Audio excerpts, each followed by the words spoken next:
Lola! Saan po ang punta nyo? Sinitan lang sana ang kasal ko gabi. Di man ako nakalipat na. Mangunguha po kayo ng gabi. Ano pong hinahanap ninyo? Gabi. Aanuhin po. Gulayin. Gulayin. Ano po ang laman yan? Wala. Sundang. Hindi pa po kayo kumakain. Kumain na po kayo. Oo. Ba't mangunguha po kayo ng gabi? Bukas. Para bukas. Saing ko kahapon tanghali hanggang mamayang gabi. Ayun. Pagkain ko pa. Ilang taon na po ba kayo? Ilang taon na kayo? 90. 90 na. Wala po kayong kasamang iba? Wala. Wala. Nag-iisa ako sa bahay. Ah, Ang aso ko, lahat nagkamaratay. Kaya wala nang nagtatahol. Kaya pala.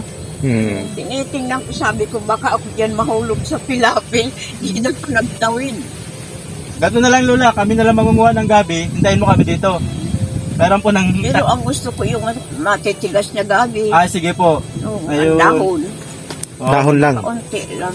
Opo. Kawawa man mga kawad. Lola, ano po pangalan nyo? Lola? Lola? Ano po pangalan nyo, Lola? Ay, Lakay Encarnacion Bandabosa. Ayun. Ay, ano pong tawag nila sa'yo dito? Ano po ang tawag nila sa'yo? Ay, 1990 pa kami mahigit ng 30. Ayun. Ano po ang tawag nila sa'yo? Lola, ano pong palayaw mo? Palayaw. Oh, Encarnacion. Kaning. Kaning. Lola Kaning. Kaning. Ito po ang tungkod nyo. May tungkod kaya akong stainless, hindi pwede. Ayun. Sige po. Wala po akong gabi, Lola. Salamat. Yun lang, matigas-tigas. Matigas lang. Mga ilang piraso? Maski ilang daon lang, maski 10. Ayan, 10. Tigasin ko. Mga tayo mga kawan. Sabi ko, Dadaanan natin si hindi na Lola. makakatawid. Nagulat. Maliit. Nagulat kami at mayroon dalawang tungkod na Ay, kalaw. pagod. Kami sana po mga kawan, naghaharap talaga na mapupuntahan dito. Nagulat kami na ito si Lola. Sige Lola, manguwala ako Kaya pala nagdalawang isip si Lola Kaning na lumakad sa pilapil na ito. Sa edad na 70 at 2 tungkod na lamang ang sandalan sa bawat hakbang, tiyak na delikado para sa kanya ang makitid at madulas sa daan ng palayan. Buti na lang, naabutan namin siya. Kaya hito ako ngayon, ako nang nangunguha ng dahon ng gabi para sa kanya. Pero maraming tanong ang gumugulo sa isipan ko. Paano nabubuhay ng mag-isa dito si Lola Kaning? Saan siya kumukuha ng lakas? At sa gitna ng katahimikan at kalungkutan ng lugar na ito, may nakakarinig pa kaya ng kanyang mga hinaing? Sana hindi magalit yung may-ari. Kinuha natin ng gabi si Lola Kaning kasi hirap na hirap siya maglakad dito. Hindi ka mga kabal, alamin natin kung saan siya nakatira. Ayon sa kanya, wala daw siyang kasama dito.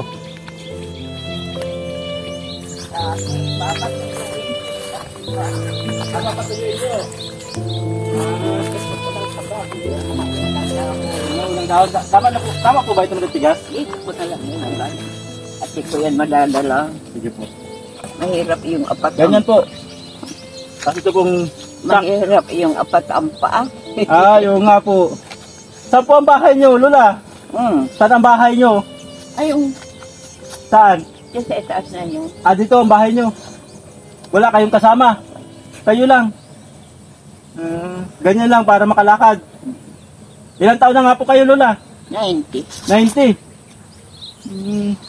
Hindi ko nga mawalay sana at ang sakit ng pilay ko. Sakit po ng pilay nyo. Tuhod.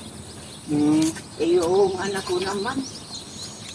Pandawin ako kung pandawin, hindi. Opo. Ayun mga kawad. Muna na kayo. Mas nagpapahirap kay Lola Kaning yung dala niya. Pagka tininan lang natin kung paano niya dinadala ang dala niya. Maglalakad. Ayan. Binubuhat niya ng ganyan.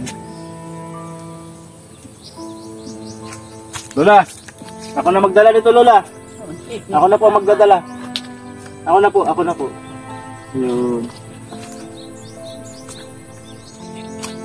Sabi mo, tatlo lang yan ang gugulayin ko. Tatlo lang. Di matagal po ito. Papatuyuin ko, pati bakla. Ayun. Ayaw ko naman ng mura, ayaw ko ng malambot. Malambot, gusto niyo may tigas-tigas. Sa tingin ko, Lola, umaga pa kayo umalis sa bahay nyo. Umaga pa. Kasi dahan-dahan po yung lakad nyo. Sige po, tara Lola. Ano po yun? Cellphone, camera. Para makita po natin yung... Ayun. Tinitingnan po namin kung paano po kayo naglalakad. Pagkakain ko, naglakad na akong alas 12. Ayun. Kauawa man sabi ko ng ano. Wala nang kasama. Wala kasama. Ilang oras po kayo bago nakarating dito? Ay, kaninang tanghali, pagkakain ko. Lumabas na kayo?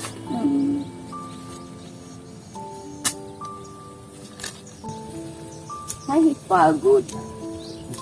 Marami pa sana akong gustong malaman tungkol kay Lola Karing. Gusto ko sanang magtanong, makipagkwentuhan, alamin ang mga pinagdaraanan niya sa buhay. Pero habang pinagmamasdan ko siyang dahan-dahang naglalakad, napansin kong medyo malalim na ang kanyang pandinig. Kaya pinili ko munang manahimik. Ayaw kong gambalain ang kanyang pag-iingat sa bawat hakbang.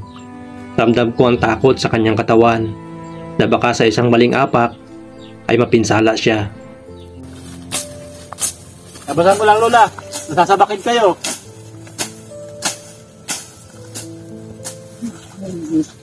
Tahimik ang paligid pero ang kilos ni Lola ang nagsasalita. Parang sinasabi ng kanyang bawat galaw ang mga kwento ng pagod, ng sakripisyo, ng pagtitiis. Marami sa ating mga tanda ang tahimik na naghihintay ng kausap, ng tulong, ng pag-unawa. Hindi nila hinihingi ang marami. Kaunting malasakit lang, sapat na. Kaya sana, matutuhan nating pahalagaan sila habang nandito pa sila. Mahalaga sila, may kwento sila, at higit sa lahat, may puso silang patuloy na umaasa.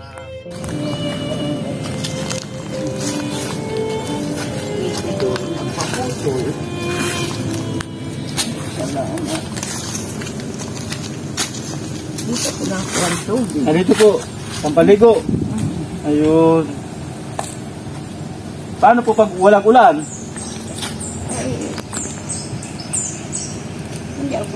Hindi ako naliligo, di naglalaba. Pag pumatak ang ulan. Saka lang.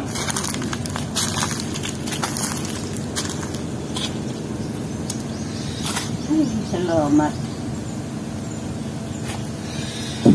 Yan po ang hasaan nyo. Ano sa bahay? Sa bahay ko marumi. Opo. At nakapaglinis. Bahay ko tulo-tuluan. Ang kutsun at titiklop. Ay, salamat po. Kaya pala mga Lola, kayo naghahasa dito dyan? Oo. Siya, sinasa ko yung kanina. Ay, kaya pala mga kabal, napansin ko ang talino ng itak ni Lola. Ito yung hasaan niya, oh. Sinasa daw ni Lola kanina bago siya umalis. Bato lang to mga kabal, pero ayan, oh, matalas siya na bato. Hindi man ako marunong maghasa. Sinasa ko din.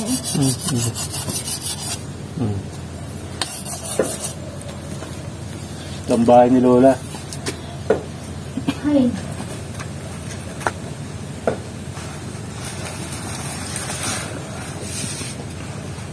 Bali, mamili lang tayo ng pagkain ni Lola para hindi na siya masyado magparalalabas. Para may stock na lang siyang pagkain dito. Kaya bibili muna tayo. Lola, bibili lang kami ng bigas, mga dilata mo, gatas, sabon. May sabon po kayo. Asukal. Asukal, kape. Ayun, sige po. May kape ako bigas, magkape kayo. Ay, bibili lang kami Lola. Babalik lang po kami Lola. Babalik na lang. Ayan.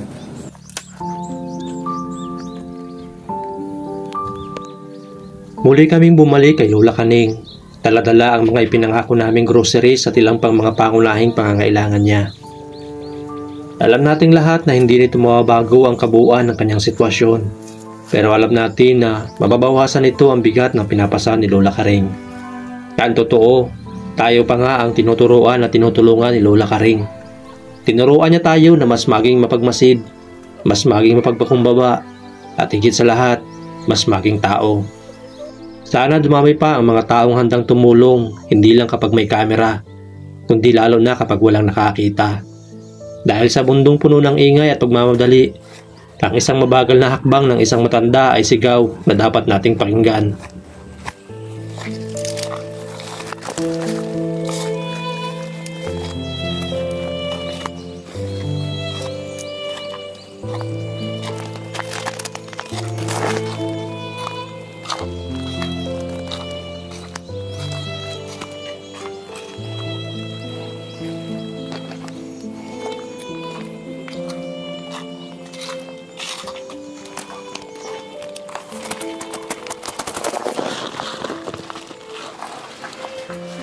Lola!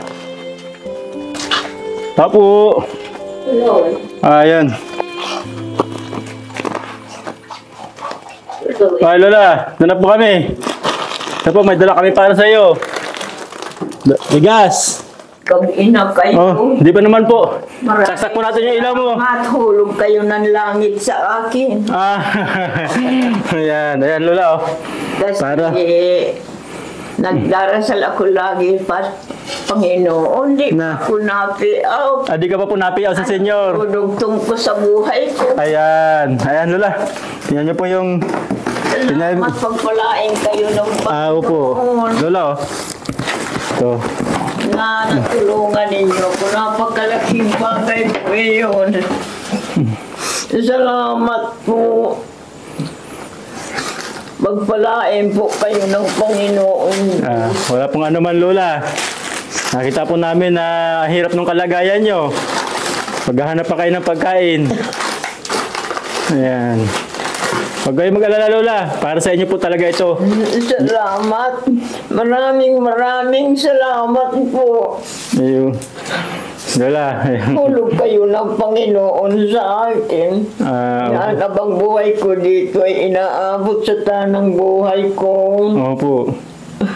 Pagpalain kayo ng buong may pagkapal. Salamat Lola. Idadalangin ko na magtagumpay kayo sa inyong mga layunin. Ayan. Salamat po. Kakatuwa naman Lola yung pasasalamat mga sinabi nyo. Ito Lola, para sa inyo kasi may nakapagkwento sa... Nagtanong-tanong kami dyan. Nahirap daw talaga yung kalagayan nyo minsan. Lalo't mag-isa. So ayan. Hindi na kayo masyadong magpaparahanap-hanap dyan Lola kasi namili kami ng maraming grocery. Ito yung gatas ni Lola oh. Sabi nyo gatas nyo.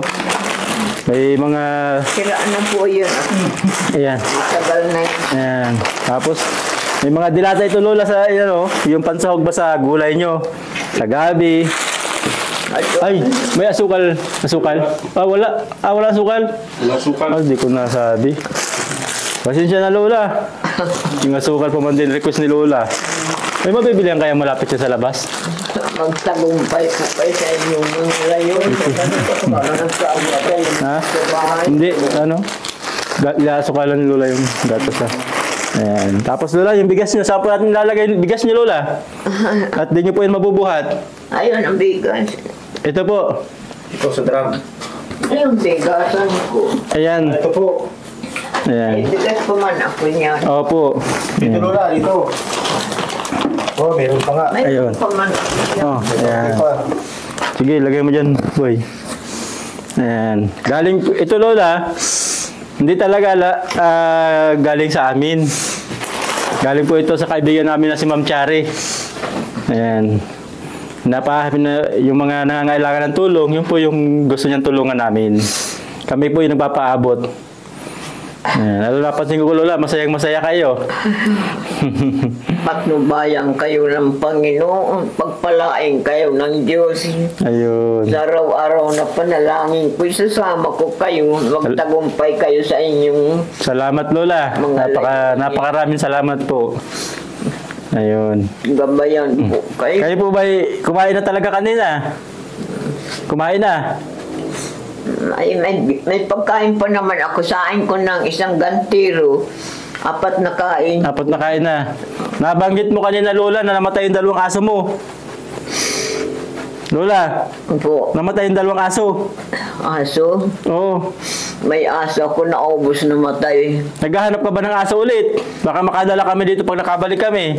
Sana nga, pero Inaapi ako dahil sa mga aso ko. Bakit daw? Ano daw ginagawa ng aso mo? Kasi ang aso ko, marunong kong salitaan. Hmm. Ngayon, kung nagkakain ako, di naghihingi. Kausap-usap ko sila. Ayun. Nakita kayo, matutuwa kayo. Sinabihan ako ng anak ng asawa ng apo ko, isa pa daw akong dagdag sa trabaho niya. Kakalungkot naman, Lola. Sinagot ko naman, ayaw ko kaya magpareto, pipilitin ninyo. Siyempre, hayop ko yun. Kausap-usap ko sa bahay, sabi kong gano'n. Pag nakuhan siyang binabato, sabi ko, dito kayo sa piling ko, wag kayo alis, yung dalawa kong aso. At yung katabi ko, maglaba ako kasama ko, magluto, nandiyan sila.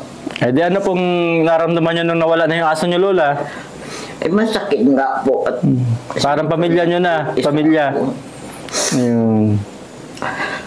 Ayun. Lola, huwag kayo masyado mag-iyak, Lola, at baka mahirapan yung puso nyo. Sira ng gabi na Opo. po. Kaya, Okay lang po. Okay lang. Sana makabalik uli kami dito at makapagdala uli ng tulong sa inyo, Lola. Ayun. At yan po, galing kay Ma'am Chari. Kami po yung nagdadala kung sinong ano pong gusto niyo sabihin kay Ma'am Chari. nung buhay pa man ng asawa, pwede man kami ganito. Ayun. Opo. Ilang taon na pong wala si mister nyo? Ako, Opo, ilang taon na kayong balo? ay matagal na. May 20 taon na.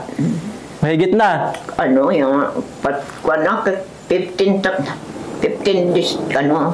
years, 15 years, napilay naman ako. Ayun. Oo. 10. Ayun.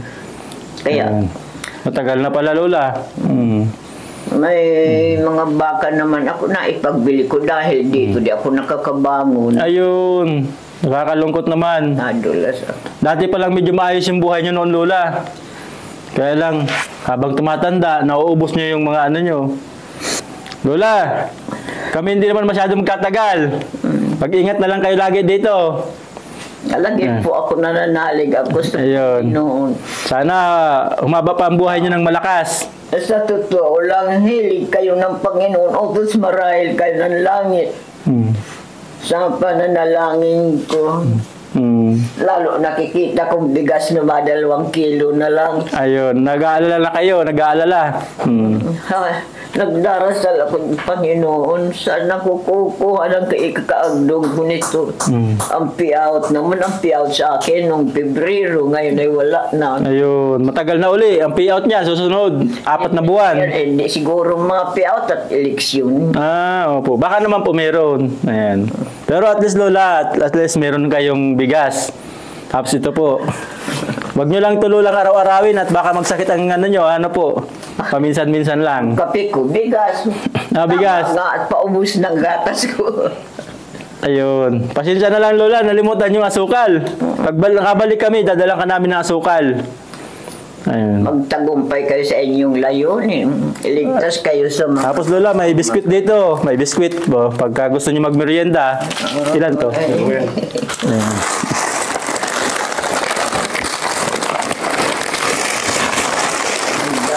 Ito, yan. Mga biskwit, Lola. Ito po. Mayroon nga, nabibili ako niya ng mga 2 pakete. Ayun. Opo. Ako nangihina. Nangihina. Ayan. Tapos, Lola, gatas nyo. Nakain ako ng biskwit, inom ako ng walang kape, tubig. Ayun. Ayun. At kung minsan, tulad ng linggo, ay Biyernes, binaon kong aso ko, sabi ko doon sa aso ko, inggit, paalam, paano na ako, sabi kong gano'n. Pagtapos, ay maulan, pagdating dyan sa drum, nakot, putikin na ako. Ngayon, parang nanghina ako, nalugmok. Alog mo kayo, kaya... Tapos nung matagal na, bakit sabi ko nagkaganito? Diyos ko, bigyan mo po ako ng kaunting lakas kung ako kukunin mula sa loob ng bahay, dito sa ulanan. Nabigyan ako ng lakas. Nakapasok kayo. Tapos ihiga sana ako, nakabihis na ako, nagpabatrog. parang may nagsabi sa akin, mag-inom kang gatas por sahon mo. Sakat meron ng nani akong kaping bigas. Nagtimpla akong gatas kape. Lalakas ka na niya. Ayun. Sabi, pagtapos niya kato, salamat ikaw ko Panginoon. Binigyan mo pa akong lakas. Kailan ikaw ko akong magwawakas? Sabi ko niya, ayaw ko man ikaw akong gawin iyan. At magkuhan ako kasalanan sa iyo. Pero sabi ko, napapagod na ako. Napapagod na po ako, Diyos ko. Sabi ko niya. Salamat. Hulog kayo ng langit sa akin. Lagi po kayong mag-iingat. Opo. Lagi akong nag-iingat. Opo. At minsan dadalawin uli namin kayo dito para makadala uli kami sa inyo ng pagkain. Opo. Salamat po. Opo. Tagumpay po kayo sa inyong mga layo. Ayan. Salamat din po. Salamat Lola ng marami din sa iyong kabaitan. Kami po Lola tutuloy na. Po. Tutuloy na kami. Mag-iingat na lang po kayo lagi. Alas 5 na yata. Apo. Ano na. Ayan. Malapit na mag-alas 5. Di kayo ba ay magsasaing pa ngayon o bukas na? Nagpapahinga lang ako nagduyan. Nagduyan po kayo. Hindi ko narinig kong boses niya. Ayun. Opo. Di, paano Lola? Babay na po. May, God bless you. Opo. Magtagumpay nawa kayo. Ayun. Salamat po. Sana Lola, humaba pa ng buhay nyo ng malakas. At dadalawin pa man din namin kayo Lola. Huwag po kayo mag-alala na magkikita pa ulit tayo. Magdadala ulit kami ng ilang pangkonsumo nyo. Okay na Lola, huwag na kayo masyado mag-iyak Lola. Baka magsikip yung dibdib nyo. Sige, gagabihin na kayo. Bye-bye Lola. God bless you. Salamat din po. Kayo din po.